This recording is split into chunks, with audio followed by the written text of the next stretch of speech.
So I got it unboxed and I reorganized it a bit.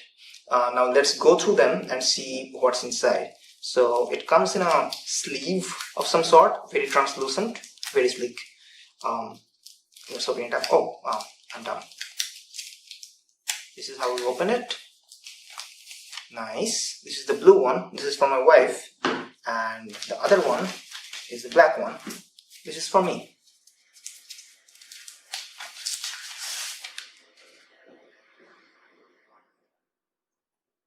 Right? I'm gonna face it up. Never mind. This is better, I guess. Anyways, apart from that, there are the chargers. This is 30-watt warp charger. The watt charging, there's no wireless charging, but the wired charging in itself is 30 watts, so it should be very, very fast. That's what I'm expecting. So it comes with the sleeves. I don't use it, but my wife might. And it's a very good, nice gesture, good addition.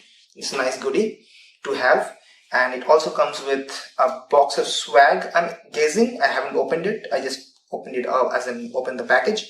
Comes with a SIM pin and a couple of stickers, quick start guide, safety manual, the red cable club. It's a card. I never owned a OnePlus device, so I don't really know what it's supposed to be, but it's a card. I'll figure it out what to do with this. Thank you so much, OnePlus. Alright, so here's the phone compared to my previous driver, that is Moto G5. I've been long overdue for an upgrade, but anyways, so it's a bit thinner but a bit taller than that one, so I'm gonna keep that aside. So this feels okay. It's a bit more wider for me, for my hand, but this one feels just right. This one feels just right. A little bit taller, but I don't mind that. I like a bit smaller phones. Display is not that big of an issue for me. The display PPI is what matters for me more. So this is the black one. This is mine. The blue one has been confiscated from me, and it will be opened up in the morning. So I had I had ordered this phone about a week back when it was up for pre-ordered on Amazon, and the blue one has been ordered on 6th morning, and I got it in the 6th afternoon. Anyways, so this is the startup experience. I wanted to share that with you guys.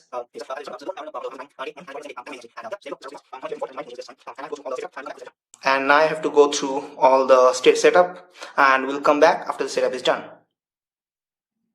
Alright, so I have now set up the phone, the preliminary setup, and so it now understands my fingerprint. It reads fingerprint, and yeah, pretty neat unlocking experience. We can also unlock it with other patterns and pins and other stuff, but this is pretty cool. I like it.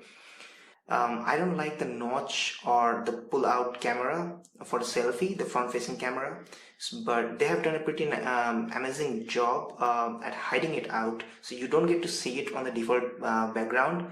But if you go to any other background that has white, like a light background, then you get to see it. It's not obstructive. It's pretty neat the way they have done it.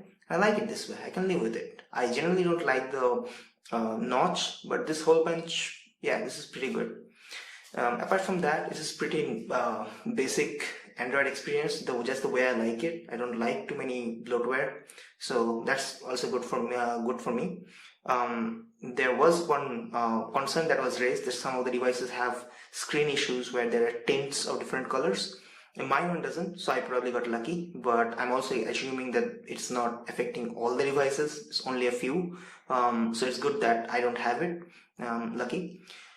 I am already getting the update. I will update the phone soon after. So aside from the front-facing camera, the back-facing camera, as in the main camera, is actually the same camera. The main camera is the same one from the OnePlus 8. So that's a good thing.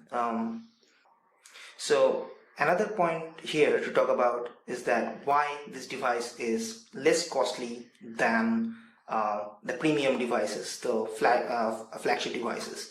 There are two different ways to go on about it. The first one is the processor is one step down. Instead of 865 is 765. To me, it doesn't really matter as much, because the things that the tasks that I'll do, 765 is more than enough. But the other parts that some people do care about is that the water resistance and dust resistance certification.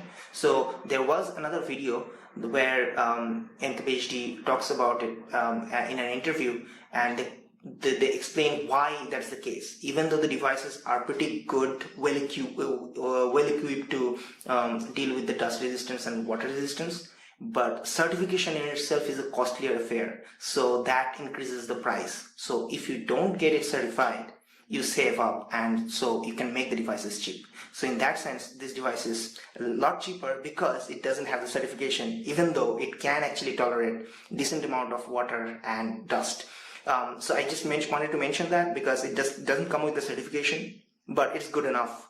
So in the display, so the display is pretty sleek as well, and it's a 90 Hz display.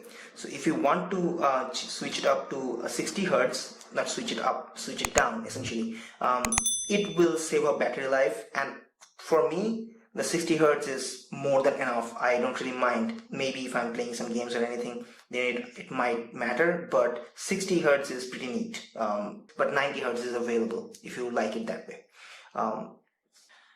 So also, there's another feature, that's OnePlus Spatial, I would say, that is the notification rocker. So it has 3 states. Now, right now, it has it is in the loud mode. Then you can put it in the vibration mode or completely silent mode, as you can see. So that's one cool, neat feature that OnePlus has, and I really like it. I look forward to use that. All right, so that's pretty much what I wanted to talk about.